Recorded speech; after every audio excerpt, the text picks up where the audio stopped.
This is your advanced class, and today we have as our panelists. Hi, I'm Hazel. And I'm Serena. And I'm Doris, so stay tuned as we talk about a true story.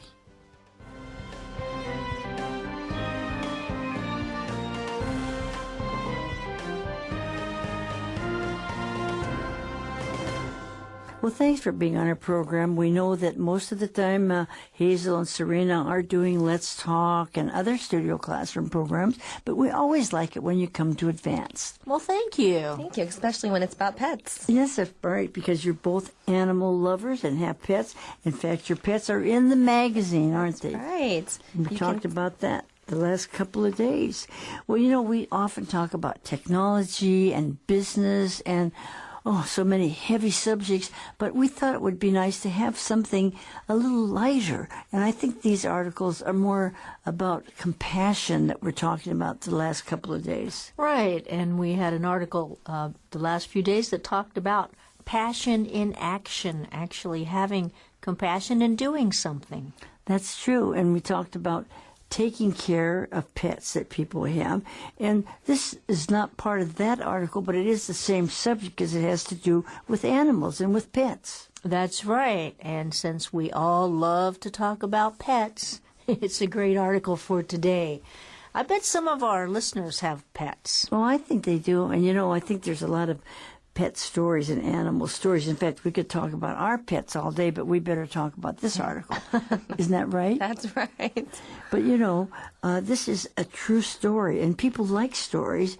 This is something that happened, and I think it's quite unusual. Don't you think so? It is unusual. I think similar situations, similar stories are true too. But we have one instance of this little girl who wanted a pet, and we'll see that she got a very special pet. And that's on page 16. So if you have your magazine or you're listening in, if you're listening in the car, don't open your magazine because you're driving. But you might be listening to your maybe your mobile website. Who knows? Oh, that's true. But yeah, you can hear the program every day on the mobile website, right? So let's start out today's lesson talking about parents who had a daughter with an amputated arm. That sounds like a sad story right there.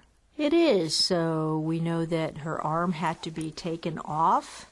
So she's only got one arm, little girl. It says, parents get daughter with amputated arm, perfect companion in once mangled kitten. Ooh, a mangled kitten sounds terrible to me. A mangled means that its arm got caught in the washing machine or something. What do I mean? Right. Mangled, it was all twisted up. Right. To be destroyed or maybe torn into pieces. Yeah, somehow. Maybe a dog bit it. Who knows? Yeah. Maybe. Sometimes cats like to sleep inside of car engines, and that's another way it could get mangled. So we can just use your imagination, but it's a terrible thing to think about. Mangled is terrible. Yeah. Well, let's find out about this story because this was a little kitten, and it's a good story, but there's also some very good advanced words. So think, well, I'm a businessman. I don't need to study about kittens. You might need these words in here because the vocabulary is great, isn't it? And that's right. In the first paragraph, we see the word insurmountable. And that's what we're going to talk about. Right. And so don't think that this is just for people who like sob stories. This is a good story with good vocabulary. So stay tuned as we read the very first paragraph.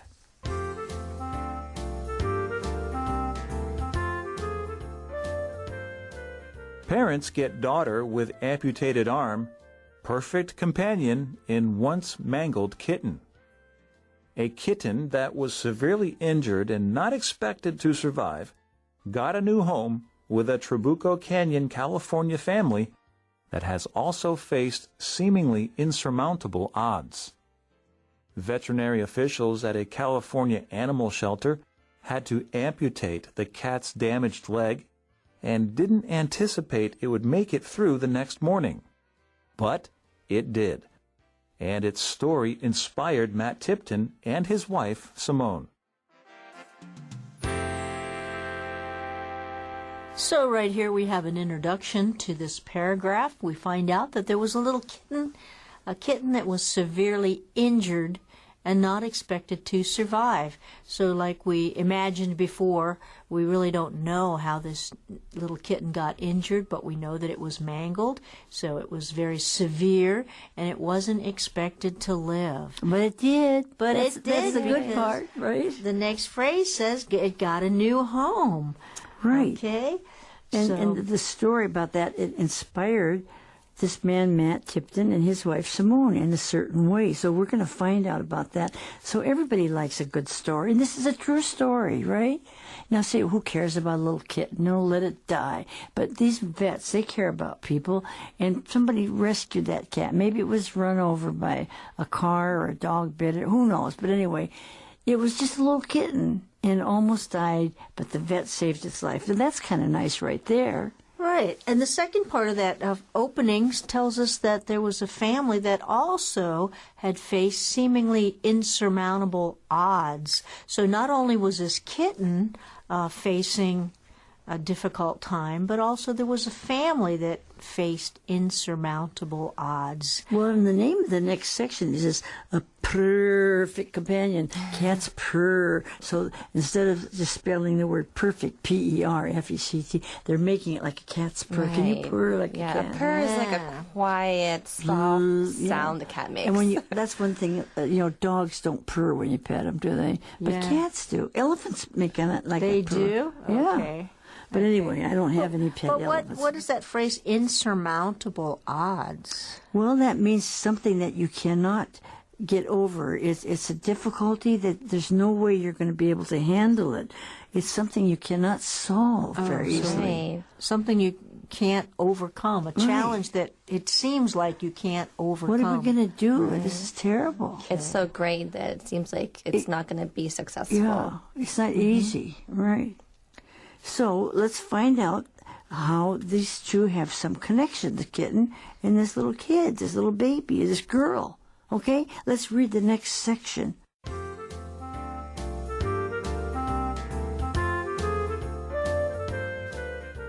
A perfect companion.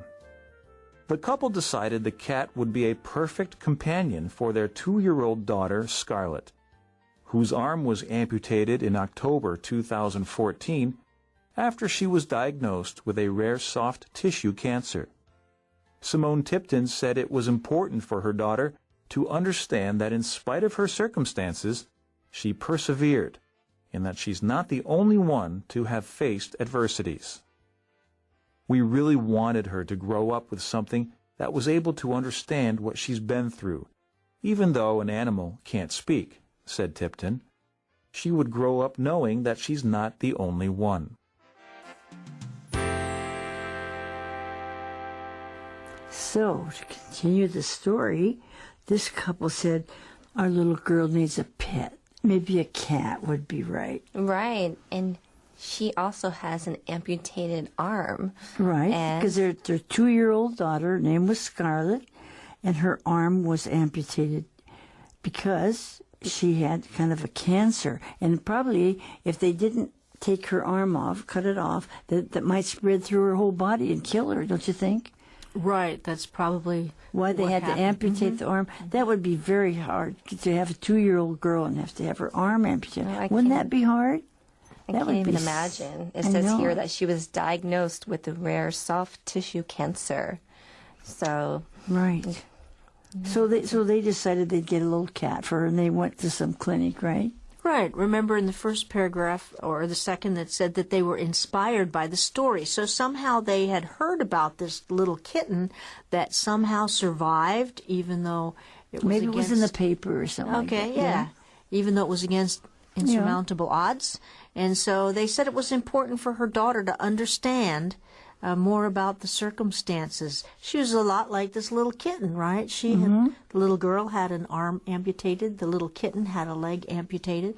And so maybe she's not the only one that had That's problems. right. You don't have your arm, but so does that little cat doesn't They have could it. understand one another. And kids really do associate it. They love pets and animals. They love to think about how they can relate to pets more than to people when they're little. Right. And the little kitten would persevere and learn how to do things with a missing leg. And so the little girl also needed to learn to persevere. Well, these kind of things that are very difficult, they seem insurmountable. We call these adversities sometimes. Right, and adversities are, it's a difficult or unlucky situation that you're caught up in. Right. Hard times. It could be for different reasons, but it could be health, it could be financial or earthquakes or anything. Adversities, just things that are not very lucky and not very, Right. They're hard. Sometimes we might say face difficulties or challenges. Hardships. Right. So they heard about this cat. Maybe it was in the news. Who knows? They probably had something in the news about this little cat.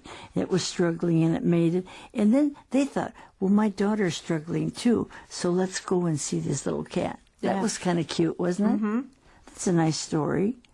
And so they decided that they wanted their daughter to understand that sometimes not only people, but animals, other people have difficulties, and she's not the only one that has to try to get along. I think that's pretty interesting, isn't it? Right. And here they said we really wanted her to grow up with something that was able to understand what she's been through. Do you ever think that your cat understands you? Oh, and cats and dogs. Sure Does they he do. understand? I think he understands me very well. No, I ask that because sometimes if I'm not feeling well or I'm And they depressed, seem to know it. Yeah. the dog will come up and maybe put her head on my lap or Yeah, something. they They do. seem to Yeah. understand when you're not Yeah, they feeling do. well. They do. Yeah, animals do. That's true. Yeah, so I think that was, we think, oh, come on, this little kitten's not going to understand. But, cats do have a way. And well, how much they understand, we don't know, but we But feel they that. do. When you're sick, they seem to know it. And Yeah. Well, one thing also about the parents here is that we had one of our teachers at one time in studio classroom who had polio when he was little, and his parents. And he couldn't. His legs were kind of, shriveled up. He couldn't. And he had to have crutches and everything. And most people would think, "Oh, my poor son," But they treated him like you have to go up and down the stairs, use your crutches. And later on, he became a scuba diver, and he's down in Singapore right now. And he's known, and he does some of the Olympics for handicapped and everything. wow. But he said when he was little, his folks said, "Now, you're not going to be like other kids. You don't have the kind of legs, or you can't use them very well." And he went through the adversities, and he's a very strong guy right now. And so if you have a child who has something wrong with them physically, mentally, don't just give up on them and say, "Oh, they can't do anything." Help them get through that and say, "You can do it." And you have to challenge them. So parents, if you have a child who has some problem, think about this. Don't just say, "Oh, they can't do it." Help them. There's so many inspiring stories that you can see on YouTube and That's other right. places of people with amputated limbs or deformities that have really succeeded in a certain way. It's very inspiring. that's true. Right. Yeah. Well, we have Mei Lian Hua, a good artist here in Taiwan, who is beautiful painting, but she, is handicapped. And we see this all the time, handicapped artists. So don't let those things keep you from doing something in life. So these parents said, this will be a good example. And I think that was the right thing, don't you? Right. I think that they can understand each other. She sees a little kitten, and I think the kitten would try everything because the kitten wouldn't realize it was disabled. So it's probably jumping and running around, and she can Well, that's probably true. think, I can do that too. Okay, well, let's just read the last paragraph.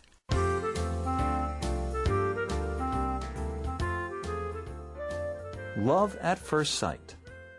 The couple, along with Scarlett and their 3-year-old son Caden, picked up the newly named Doc McStuffins at the shelter. Matt Tipton said he could tell his daughter was already enamored. She's absolutely in love with the cat, he said. It took some coaxing, though, to get officials at the animal shelter to agree that a family with a rambunctious little girl was the right fit. I'm thinking, oh, they've got kids, and kids make it very difficult for me to want to place a very tiny, fragile kitten with them, said Eileen Sanders, a supervising registered veterinary technologist. Sanders said she was swayed when she found out about the girl's diagnosis. As the family prepared to take their new pet home, Sanders called the adoption a morale booster. We're all feeling a lot happier lately because of this cat and this kid, she said. Well, that's one of those happy ending stories, and I kind of like stories that have a happy ending, don't you, Hazel? Yes, I sure do. Yeah, when they try to, tell stories nowadays, they don't always end like that. But this is interesting because when you say love at first sight, and you can see the pictures that they have here, if you have your magazine on page 16, they went along and they took little Scarlett and their 3-year-old son, Caden, picked up the newly named Doc McStuffins at the shelter. Isn't that interesting? Cute name. Right, that's a cute name, right? Doc McStuffins at the animal shelter. And I'm sure they were excited to go pick up this little kitten. Yeah, and from the pictures you can see how well they're connecting. That's true, right? And he could tell his daughter that when she just saw that, when she was enamored with it. Right, enamored, falling in love with it, highly attracted to. You can see the word amour in there, which we might say amour, which is a French word, right? Mm-hmm. Amour, meaning love. So she was enamored, falling in love with this little kitten. The cat. Oh, here you are, and you can't live, and I got an arm like this. Yeah. And she could associate with it right away. That was a very good idea, wasn't it? Mm-hmm. Yes, she could identify with that cat. They both had an amputation. Now we find out then that this little girl also had a brother, right? That's right. So the brother had 2 arms, and the girl would think, well, I can't be like my brother, so that would make her really feel bad, too. But this way, there's something that she could associate with. And I think that was a very, very good idea. Right. And, of course, there's 2 little children in the family, and so it took some coaxing to get the officials at the animal shelter to agree to give up this little kitten to this family. Right. Well, in fact, this little girl, she's rambunctious.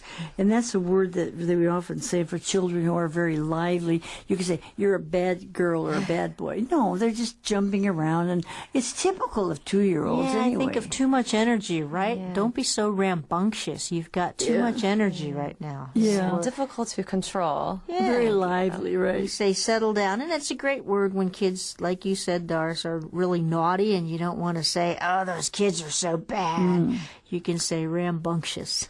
Well, you can see why this vet, Eileen Sanders, she said her job was, she's supervising these, the technologist there at this vet place, and she said, I'm not very sure about having kids there because I don't want to put this little tiny baby kitten that's so little, it's fragile, it's sick and everything, with these rambunctious kids. They might hurt it, right? You could see why they'd feel that way, couldn't you? Sure. In fact, a lot of places probably have policies in effect where you're not allowed to give a small pet to a family with children. So she may have even had to talk some others into it. So she needed coaxing. She needed someone to talk her into that. Maybe they begged her, please, it's a good idea. Yeah. Come on. Right. And you can see from the pictures that the little girl was so enamored. She thought, oh, I want to be, and she loved it right at the beginning. So then that kind of swayed the vet. When you sway somebody, what does that mean? It means to persuade someone to... to persuade someone. When she found out about this little girl, her diagnosis was that she had this kind of a cancer and that she needed something like that. So she found out the background more, and that persuaded her. Mm-hmm. Right. That's right. And so as the family prepared to take the new little pet home, the new kitten, Doc McStuffins, Sanders called the adoption a morale booster. Right. Everyone felt encouraged. Everyone felt happy about the situation. Right. So morale booster is something that makes you feel better. Sometimes we can say, oh, my morale is low today. I'm kind of discouraged, or my morale is high today. And I think morale is very important because we can't do our job well if our morale is low. Right. It's like your mental or your emotional state. How would you explain morale more? Your feelings, kind of? Yeah, whether you're high or low, feeling up Whether you or down. feel that way. You're right. Yeah, the way that you Physically, feel, you might be morale. okay, but mentally, you just don't feel ready to do it. Right. So Maybe regarding- sometimes a sports team, our morale is Yeah. low. Maybe they've lost a few games, or maybe they had Their a La La chance to Dwayne win. says, "Come on," and they Yeah. lost, and so the morale is low. Well, sometimes when people are just, you're studying and you're tired and you want to go out and eat something good, like a bowl of noodles or an ice cream sundae or something, that could be a morale booster too, couldn't it? Yeah, so let's boost our morale. Let's do something fun. You might tell a friend that's discouraged, come on, let's do something fun. Let's Yeah. go have a good time. And you're trying to boost their morale, make them feel better. Right. I think morale The has to do changing, a lot with our tasks That's very as well. important. So they all felt better. They said, we're feeling a lot happier today because of this cat and this kid. So I think that's pretty interesting. Yeah, I think so too. And again, the kitten doesn't know that it's supposed to have an extra leg. So the kitten will be trying all kinds of things, and I think that will encourage the little girl to just try things too, even though she's a little bit different right now. Well, Hazel, I've seen dogs and stuff even running around or on the street or something. They'd have one leg amputated and they go around on three legs. And get they seem along to get well. around. And probably many of you saw the YouTube video of the little dog named Faith that was born without front legs, and one lady said, "No, I'll take it." And one day the dog just got up and started walking on its two hind legs, and just that's the way it gets around. It just walks all over the place. So you never know. Yeah. Dogs don't realize that they're disabled, and they just do their best. They see everybody else and walking around. And the same with the kitten. It's probably jumping around and having a good time. And actually, some disabled children are taught like that. No, it's okay. Just try to be normal. Just do usual things. And there are a lot of disabled kids, not only babies, but things happen. Our kids get into accidents, and it depends on how you take it. And their morale will be very low if you say, well, you can't do anything or don't do that. Don't be overprotective of them, because if you are, their morale will be low. Let them say, yes, you can do it, but help them do it. Don't you think that's an important thing to learn from this lesson?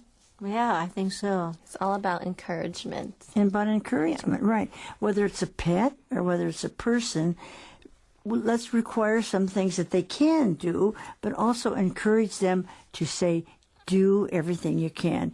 And don't have low morale just because you're not as good as everybody around you. That's right. And that could be even as far as some people in school, they don't get all straight A grades, get C's, and they're not the first one. Hey, don't let that have low morale.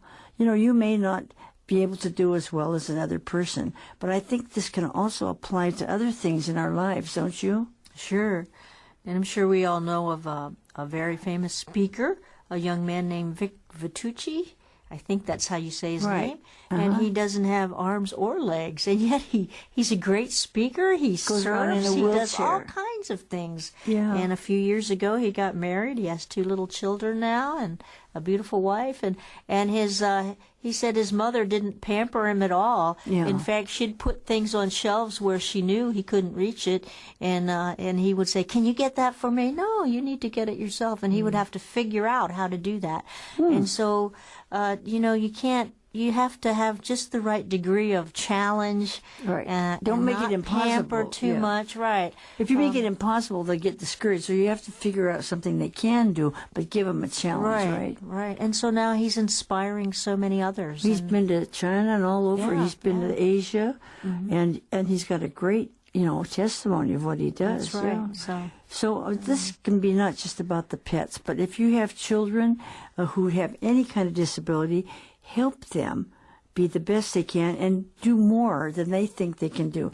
Don't let them say they have to measure themselves by everybody else. So from this lesson, we can learn more than just a little girl and her cat, can't we? Yeah, that's right. All things are possible. All things are possible, and Where there's life, there's hope. right, that's right. And you're not alone.